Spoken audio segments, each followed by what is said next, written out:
नमस्कार दोस्तों, online class में आपका स्वागत है। राधे राधे राधे राधे राधे।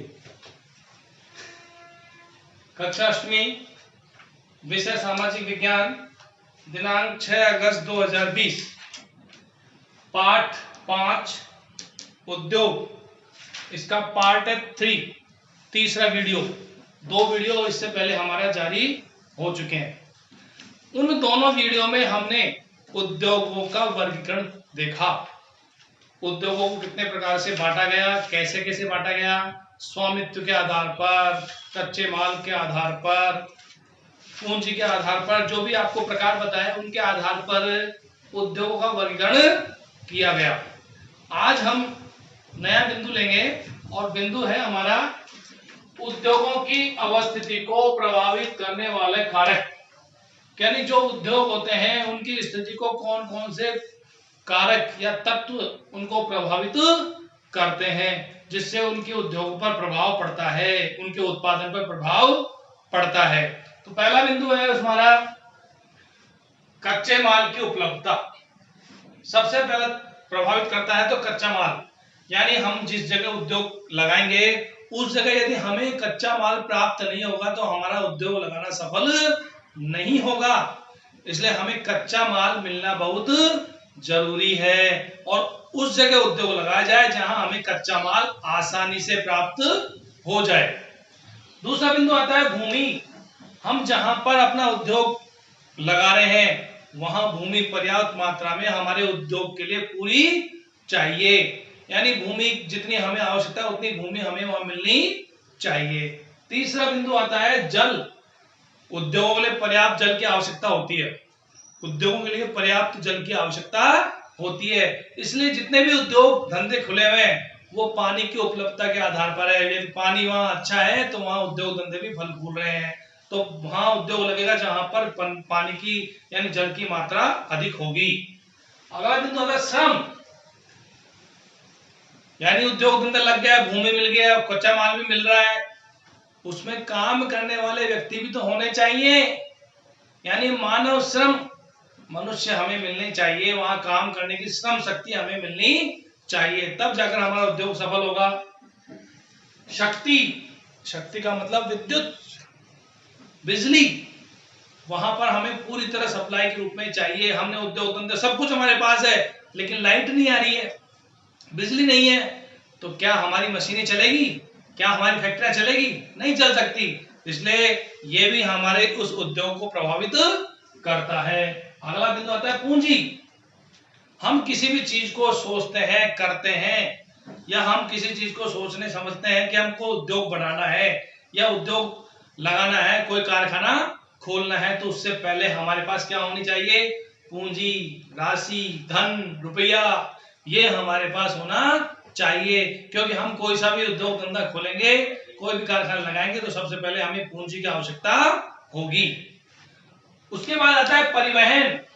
यदि कहीं पर भी हमने उद्योग धंधा खोल लिया तो वहां पर हमें परिवहन की सुविधा मिलनी चाहिए, हमारा कच्चा माल आराम से उद्योगों तक पहुंच जाए और उद्योगों से तैयार माल बाजार तक पहुंच जाए। तो ये परिवहन की सुविधा भी हमारे यहाँ होनी चाहिए। उसके बाद है बाजार। यह भी उद्योग को प्रभावित करता है।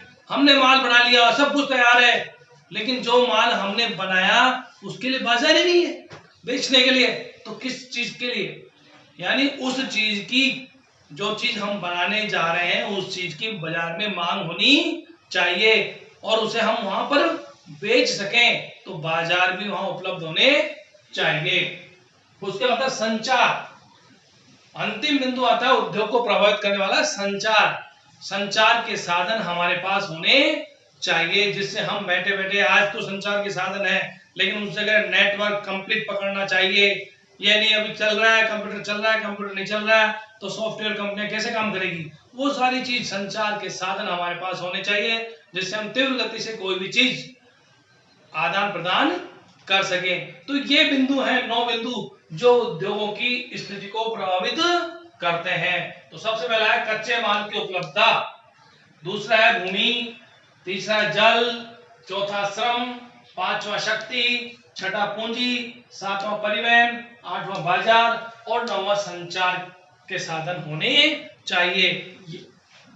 अब देखिए, जब ये कारक आसानी से सुगमता से प्राप्त हो, ये सारे के सारे 9 के 9 आसानी से सुगमता से प्राप्त हो, वह उद्योग अच्छी प्रगति करता है। वह उद्योग अच्छी प्रगति करता है। जहां एक भी कारक कम हो या समस्याग्रस्त हो, इनमें से कोई एक भी कारक कम हो या समस्याग्रस्त हो, तो वह उद्योग अच्छी प्रगति नहीं कर सकता। यानी इनमें से कोई भी ऐसा बिंदु कोई कम पड़ गया या समस्याग्रस्त है, तो वह उद्योग धंधा और कारखाना वो उद्योग अच्छी प्रगति नहीं कर सकता।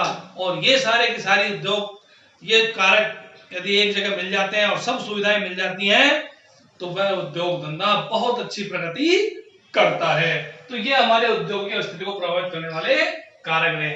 चित्र के माध्यम से देखिए, मैंने चित्र को बनाया है, आप चित्र देख सकते हैं कि ये बिंदु में देखा उद्योगों की अवस्थिति को प्रभावित करने वाले कारक।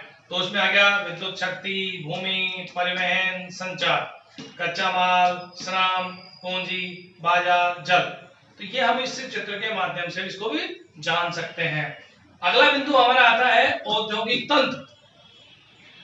इसमें निवेश, प्रक्रम, निर्गत शामिल है। यानी इस औद्योगिक तंत्र किसे कहते हैं? जिसमें निवेश, प्रक्रम और निर्गत तीनों तत्व शामिल हो, उसे निवेश, उसे औद्योगिक तंत्र कहते हैं। अब इन तीनों का क्या मतलब होता है? देखिए, सबसे पहला निवेश। निवेश में क्या क्या होता है? निवेश में हम क्या क्या कर सकते हैं?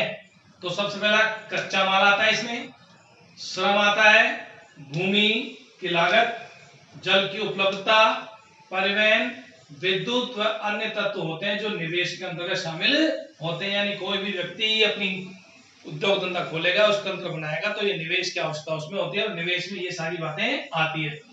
दूसरा बिंदु होता है प्रक्रम। प्रक्रम का मतलब कच्चे माल को परिष्कृत माल में परिवर्तित करते हैं। कच्चा माल जो आया उसको हम तैयार माल बनाते हैं, उसको तैयार माल में परिष्कृत करते हैं, वो कहलाता है प्रक्रम। आपको इसमें पहले उदाहरण है निवेश में, उदाहरण जैसे कपास, मानव श्रम। प्रक्रम का उदाहरण हो गया जैसे कटाई, बुनाई, रंगाई। फिर आता है निर्गत, यानी कोई माल हमारे पास तैयार हो गया, परिष्कृत तैयार हो गया, तो अंतिम उत्पाद को बेचना, अंतिम उत्पाद को बेचना, उससे प्राप्त आय होती है। जिसको हमने बनाया है, कच्चे माल से जो तैयार किया है, उसको हम बेचे और उससे आय प्राप्त हो, उसे कहते हैं निर्गत। इन तीनों को मिलाकर कहलाता है औद्योगिक तंत्र। और वो बिंदु है निवेश, प्रक्रम और निर्गत, और इन तीनों में ये चीज शामिल होती है। अब तीसरे बिंदु है निर्गत में क्या होता है? तो जैसे कमीज या शर्ट जिसे हम पहनते हैं, बाजार में आके हमने इसे खरीद लिया, तो वो उनकी आय होगी और ये हमारे लिए हमारी मांग की पूर्ति हो गई। तो उद्योग धंधा हमारी मांग के अनुसार कार्य करता है और उनकी पूर्तियां करता है। अगला बिंदु आता है औद्योगिक प्रदेश कहां कहां है। तंत्र आ गया, प्रभावित करने वाले कारक। तीसरा बिंदु है औद्योगिक प्रदेश कहां कहां है। तो औद्योगिक प्रदेश का विकास तब होता है जब इस तरह के उद्योग एक दूसरे के निकट स्थित होते हैं। यानी औद्योगिक प्रदेश का विकास कैसे होता है? जब सारे उद्योग एक दूसरे के पास पास हो, सारे उद्योग एक दूसरे के पास पास हो, और उन पास पास होने से उनको उनकी निकटता से, यानी जो पास पास है, तो वो एक दूसरे का लाभ प्राप्त कर सकें, तब जाकर औद्योगिक विकास कहलाता है, औद्योगिक प्रदेशों का विकास होता है। ये वापस सुन लीजिए, औद्योगिक प्रदेश का विकास तब होता है जब तरह के उद्योग, सब तरह के उद्योग एक दूसरे के निकट स्थित होते हैं, तो वे अपने निकटता का लाभ आपस में बांटते हैं, अपनी निकटता का लाभ आपस में बांटते हैं। जैसे अब कौन कौन से हैं? जैसे प्रमुख औद्योगिक प्रदेश हैं विश्व में, पूर्वोत्तर अमेरिका, पश्चिमी एवं मध्य यूरोप, पूर्वी यूरोप एवं पूर्वी एशिया, ये है हमारे विश्व के। भारत में कौन कौन से समूह हैं? तो भारत में मुंबई पुणे समूह, दूसरा है बेंगलोर तमिलनाडु प्रदेश, अहमदाबाद वडोदरा, और एक है गुड़गांव दिल्ली और मेरठ। इस तरह से ये औद्योगिक समूह होते हैं। तो आज के वीडियो में हमने 3 बिंदु देखे। उद्योगों की अवस्था को प्रभावित करने वाले कारक, औद्योगिक तंत्र, इसमें निवेश, प्रक्रम, निर्गत शामिल, और औद्योगिक प्रदेशों का विकास कैसे होता है और कहां-कहां है। ये हमने 3 बिंदुओं का अध्ययन किया। इनको आप कॉपी में लिखना और बार-बार सुनकर इसे याद भी करना, जिससे आपको ये पूरे बिंदु याद हो जाएं। अगले वीडियो में फिर मिलेंगे। धन्यवाद।